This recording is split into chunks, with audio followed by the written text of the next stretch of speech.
Pemerintah membatasi operasional kendaraan angkutan barang kecuali pengangkut BBM dan kebutuhan pokok mulai 24 Maret 2025. Kebijakan ini diterapkan serentak di seluruh daerah selama arus mudik Lebaran untuk mengurangi kepadatan di jalan nasional termasuk di Sumatera Selatan.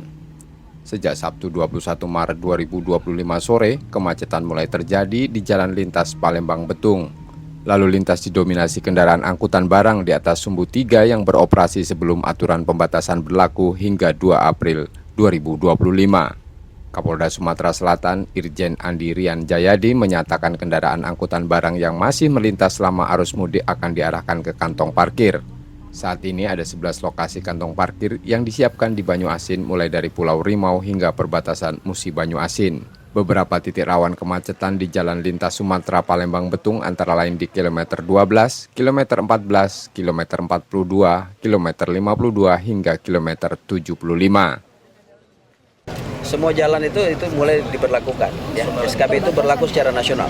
Kantong-kantong yang disiapkan Jenderal mungkin di mana?